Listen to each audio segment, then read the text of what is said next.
Hey guys, আপোনালোকৰ কি খবৰ?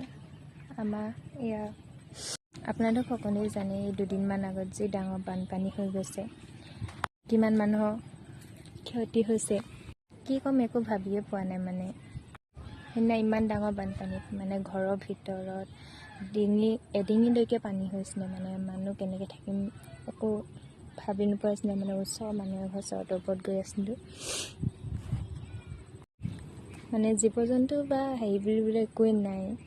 মানে গৰু তিনিটাকে নাইকিয়া হ'ল, মানে মৰিলে। তাৰপিছত হাঁহ কেইবাটাও, গাহৰি এজনী মৰিলে। খেতি বাতি বুলি ক'বলৈ যিখিনি মাটি ৰুই শেষ হৈছিলে গোটেইখিনি মানে এসপ্তাহ 10 দিন এনেও পানীৰ তলত ডুব গৈ থাকিলেতো মানে মাটি হওক কঠীয়া হওকতো মৰিবই। বাকী যিখিনি কঠীয়া তুলি থোৱা আছিলে চব পানীয়ে উটুৱাই লৈ গ'ল। ঘৰ অৱস্থাবোৰ মানে ঘৰৰ ভিতৰতে মানে একদম ডিঙিৰ ওচৰলৈকে পানী হ'ল। এসপ্তাহ 10 দিন হৈ গৈছে ইমান ডাঙৰ বানপানী হোৱা। আকৌ চাওকচোন এয়া মানে তেতিয়াতো আমি ভবাই নাছিলোঁ ইমান ডাঙৰ পানী হ'ব বা চোতাল বুৰিব, ঘৰৰ ভিতৰত এডিঙি হ'ব বুলি। কিন্তু ইমান ডাঙৰ পানী হৈ গ'ল। আজি এতিয়া এইটো বানপানী আহিছে, ৰ'ব আপোনালোকক দেখাইছোঁ। এইটো বা কিমান ডাঙৰ আৰু কিমান কি ক্ষতি কৰে একো ঠিক নাই। আপোনালোকক দেখাই দিছোঁ ৰ'ব দেই। চাওক পানী আহি সাগৰৰ নিচিনা হ'লেই, আৰু বা কিমান ডাঙৰ কি ঠিক নাই। এতিয়া অলপ দিনৰ আগত হৈ যোৱাটো যেনে তেনে মানুহকেইটা জীয়াই থকা হৈছে, বাকীটো চব গ'ল।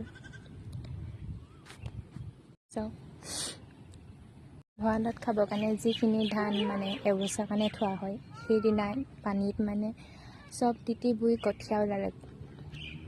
আৰু কিমান যে কি হ'ব ঠিক নাই। দুদিনমান আগত যি হৈ গ'ল সেইবোৰতো হাত সাৱটি বহি থাকিলে নহ'ব ন।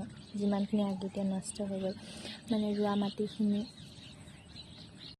এসপ্তাহ 10 দিন পানীত ডুব যোৱাৰ পিছত এতিয়া মৰি গ'ল। মানে এতিয়াতো তেনেকৈ থাকিলে নহ'ব। সেইবাবে দেউতাই মানে ঠাইৰ পৰা কঠীয়া বিচাৰিছিলে।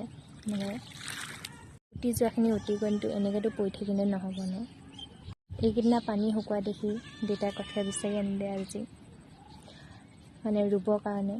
এতিয়া ৰুম বুলি ভাবিছিলে, এতিয়া আকৌ পানী আহিলে কেনেকৈ ৰুব।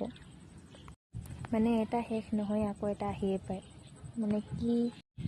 মানে কি যে হ'ব একো ভাবি পোৱা নাই। অকল আমাৰ বুলিয়েই নহয়, এই অঞ্চলত থকা সকলোৱে উপায় নোপোৱা হৈছে কি কৰিব কি নাই। অহা পানী শুকাইছিলোঁ, এইটো বা কেইদিন থাকে, কিমান দিন থাকে, কাৰ কিমান ক্ষতি হয় একো ঠিক নাই। হ'ব দিয়ক আজি বাই।